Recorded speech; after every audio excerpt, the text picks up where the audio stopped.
नमस्कार, किस्सा यूपी का देख रहे हैं आप। मैं हूं आपके साथ सबा शाहिद शेख। देश भर में यूनिफॉर्म सिविल कोड को लेकर सियासी घमासान मचा हुआ है। वहीं यूसीसी के खिलाफ all India Muslim Personal Law board की मुहिम तेज हो गई। मुस्लिम पर्सनल लॉ बोर्ड के एक प्रतिनिधि मंडल ने कांग्रेस चीफ मल्लिकार्जुन खड़गे से मुलाकात की थी और यूसीसी पर पार्टी से रुख साफ करने की अपील की। अब खबरों के मुताबिक लॉ बोर्ड को कांग्रेस का समर्थन मिल गया है, साथ ही शरद पवार और उद्धव ठाकरे से भी समर्थन का आश्वासन मिल गया।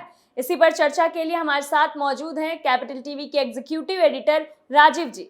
राजीव जी, बहुत बहुत स्वागत है आपका। धन्यवाद। कांग्रेस इनका समर्थन क्यों कर रही है? क्योंकि कांग्रेस समर्थन ही कर सकती है, विरोध नहीं कर सकती है। कांग्रेस तो शुरू से ही यूसीसी का विरोध कर रही है। All India Muslim Personal Law board हो या फिर मुस्लिम संगठन हो, इन्हीं लोगों का समर्थन कांग्रेस कर सकती है। अगर कांग्रेस यूसीसी लागू करना चाहती तो इतने सालों में कब का लागू कर चुकी होती। ऐसा नहीं है कि कांग्रेस की सरकारें जब बनी तो हमेशा किसी और का प्रेशर रहा। हमेशा से जब संविधान सभा की बैठकें हो रही थी, जवाहरलाल नेहरू भी उसमें शामिल होते थे, बी.आर. अम्बेडकर भी ये बात उठाए थे कि भाई यूसीसी जरूरी है देश के लिए। संविधान में इसको जगह भी दी गई, लेकिन डायरेक्टिव प्रिंसिपल टू स्टेट यानी कि राज्य के नीति निदेशक तत्व में इसको शामिल किया गया। आखिर ऐसा क्यों करना पड़ा? क्योंकि उस समय भी तुष्टीकरण की राजनीति चल रही थी कांग्रेस के अंदर। कुछ नेताओं का मानना था कि अगर आज़ादी के तुरंत बाद संविधान बना रहे हैं और यूसीसी लागू कर देंगे तो भारत के ऊपर ठप्पा पड़ जाएगा कि ये अल्पसंख्यकों के अधिकारों के खिलाफ है। कांग्रेस में उस समय कई बैठकें हुई। कांग्रेस को भी ये मानना चाहिए था कि यूसीसी तत्काल लागू हो, क्योंकि देश आजाद हो चुका था और बदलाव जिस समय और जितनी जल्दी स्वीकार कर ली जाए उतना ही आसान होता है भविष्य में विवाद को खत्म करने के लिए। लेकिन इन लोगों ने क्या किया, अलग अलग मसले इतने गंभीर तरीके से उलझा के रखा कि भविष्य में आगे के लोगों को भी और राजनीतिक पार्टियों को भी समस्या का सामना करना पड़ता रहे।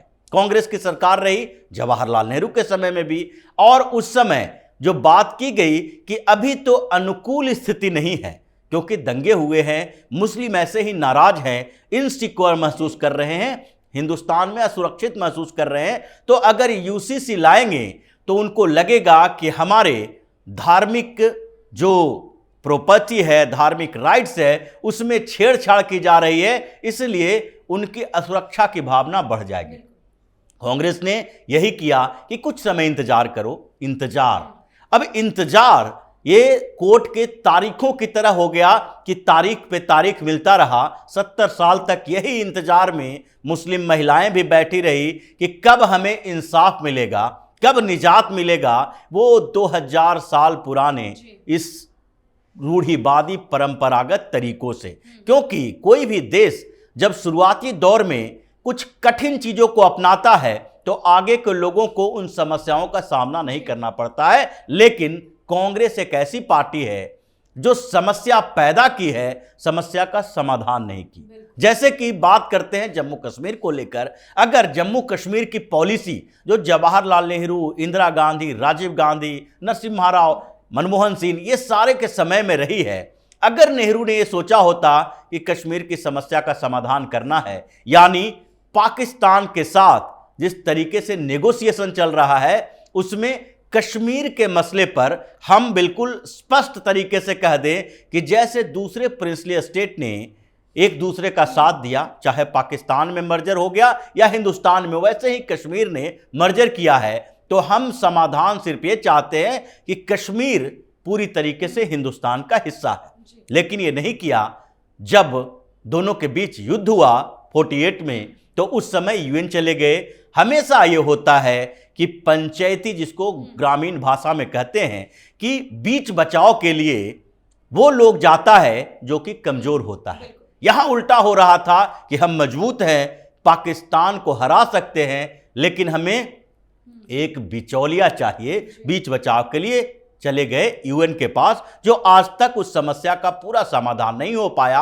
आंशिक समाधान जो हुआ है वो 370 के ऊपर मोदी सरकार के फैसले के बाद हुआ है। दूसरी बात, तिब्बत की पॉलिसी नेहरू की वैसी रही, कांग्रेस में भी वैसा ही किया। जबकि अगर 1971 में, अगर 1965 में, जबकि कांग्रेस की ही सरकार थी, 2 बार बीच में पाकिस्तान के साथ युद्ध हुआ और उसके हजारों हजार सैनिकों को हमने अपने गिरफ्त में रखा, यानी कि उसने सरेंडर किया, फिर भी नेगोशिएशन नहीं कर पाए। हम पंजाब में पाकिस्तान लाहौर तक घुस गए, लेकिन हमने नेगोशिएशन नहीं किया। लाहौर को तब छोड़ेंगे जबकि तुम एलओसी को क्रॉस करके हमें वहां तक जमीन दोगे जो पूरा कश्मीर का क्षेत्र बनता है। लेकिन ये सब समाधान की कोशिश नहीं करते रहे। अब वही मसला तिब्बत को लेकर भी रहा, चीन की नीति को लेकर भी रहा। ये फॉरेन पॉलिसी के लेवल पर है। इंटरनल स्तर पर देखा जाए तो यूसीसी भी एक वैसा ही मुद्दा रहा है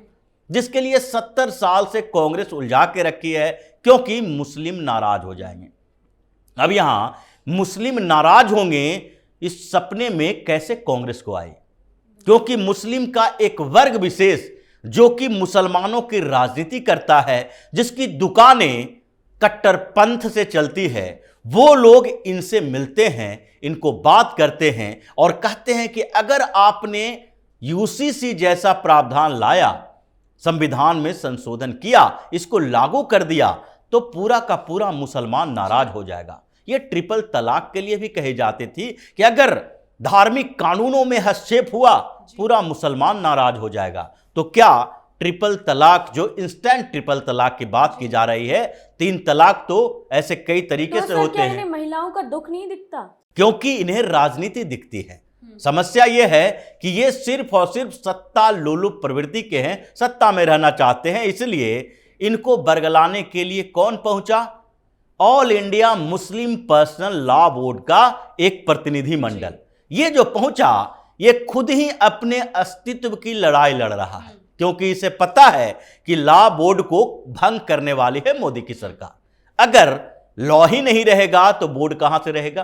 पर्सनल लॉ ही खत्म हो जाएगा तो इस बोर्ड की जरूरत क्या पड़ेगी? और इसमें जो सैकड़ों लोग बैठे हुए हैं जो कि मुसलमानों का पैसा ही, चंदे का पैसा खाते हैं, इसकी जरूरत कहां रह जाएगी? ये तो बेरोजगार हो जाएगा, इनकी अहमियत नहीं रहेगी। ये कांग्रेस जैसी पार्टियां समाजवादी पार्टी के साथ बैठकर बार्गेनिंग नहीं कर पाएगी। और जितने मुस्लिम संगठन काम कर रहे हैं, ये देवबंद से लेकर जो all India Muslim Personal Law board की बात हो रही है, या जितने मस्जिदों में इमाम हैं, शाही इमाम से लेकर अलग अलग मस्जिदों के इमाम, ये सारे के सारे नेगोशिएटर हैं। चुनाव के समय फतवा जारी करना, लोगों को बताना, इसके लिए ये सब लोग पैसा लेता है।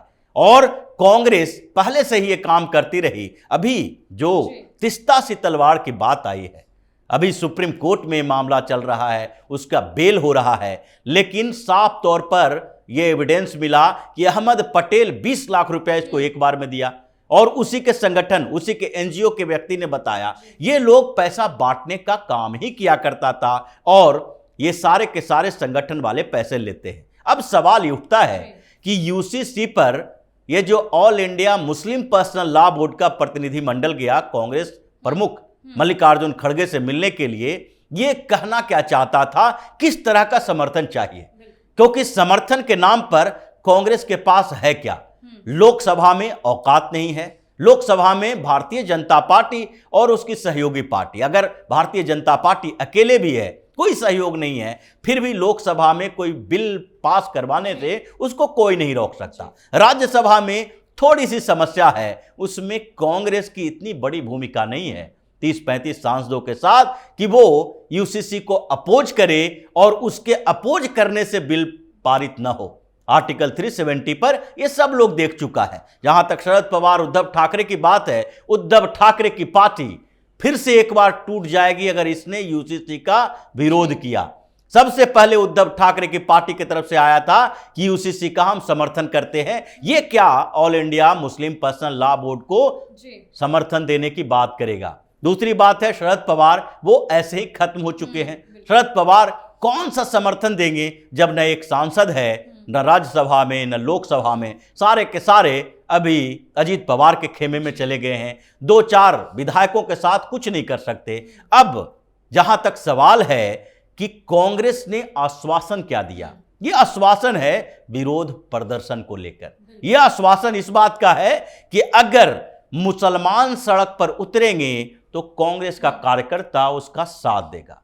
कांग्रेस का कार्यकर्ता जैसे कि सीए विरोधी प्रदर्शन में साथ दिया था, दंगे भड़काए, हिंसा फैलाई, हंगामा किया, प्रदर्शन किया, कुछ इसी तरह का आश्वासन उसे चाहिए भी और वो देना भी चाहता है। कांग्रेस और ये मौलानाओं के बीच जो बैठक हुई है, ये बाहरी तौर पर दिखाने के लिए है कि कांग्रेस ने समर्थन इसलिए दिया क्योंकि वो यूसीसी के विरोध में है, बल्कि ये पीछे की बात यही है, पर्दे के पीछे इन लोगों के बीच जो बैठ के चल रही है इसी बात को लेकर कि यूसीसी का विरोध हम न लोकसभा में कर सकते न राज्यसभा में कर सकते, इसे पास होना ही है। लेकिन सड़क पर तो 2000 लोग भी पूरे शहर को हंगामादार बना सकते हैं, पूरे शहर को जाम कर सकते हैं। अगर 2-4 हजार किसान आके दिल्ली के पास बैठ के बॉर्डर को सील कर सकते हैं, महीनों तक परेशानियां पैदा कर सकते हैं, तो किसी शहर में कहीं भी, दिल्ली जैसे जगह पर भी अगर 500 लोग इकट्ठा होते हैं मेट्रो स्टेशन के पास, हंगामा शुरू होता है और दिल्ली का दंगा हो जाता है सीए के खिलाफ, तो 500, 1000, 2000 लोगों को इकट्ठा करना बड़ी बात नहीं है। ये लोग यही आश्वासन चाहते हैं कि मुस्लिम तो विरोध करेंगे ही, लेकिन उसमें कुछ ऐसे चेहरे होने चाहिए जो हिंदू हो, और इसके लिए कांग्रेस, समाजवादी पार्टी जैसी पार्टियां हैं जिसके लोग कार्यकर्ता हिंदू भी हैं, वो हिंदुओं के साथ जाके प्रदर्शन करना चाहता है जिसमें हिंसा हो, आगजनी हो, दंगे हो और फिर एक बार देश की छवि खराब करने का इन लोगों को मौका मिले। यही इन लोगों की सीक्रेट मीटिंग जो है वो सीक्रेट मीटिंग है। ऊपर से दिखाने के लिए बार बार बोल रहे हैं कि कांग्रेस समर्थन देना चाहती है यूसीसी के विरोध में इन लोगों को। बहुत बहुत धन्यवाद आपका। धन्यवाद। यूसीसी को लेकर All India Muslim Personal Law Board बौखलाई हुई। वहीं अपने वोट बैंक को साधने के लिए कांग्रेस ने भी यूसीसी के मुद्दे पर बोर्ड को समर्थन दे दिया है। मुसलमानों की हितैषी बनने वाली कांग्रेस ने आखिर अपने मुस्लिम वोट बैंक को बचाने के लिए all India Muslim Personal Law board के साथ दिया है और यूसीसी का विरोध किया, जिससे एक बात तो साफ हो गई कि कांग्रेस को लोगों के हित और भले से कोई लेना देना नहीं। फिलहाल के लिए किस्सा यूपी का में इतना ही। देखते रहिए कैपिटल टीवी। नमस्कार।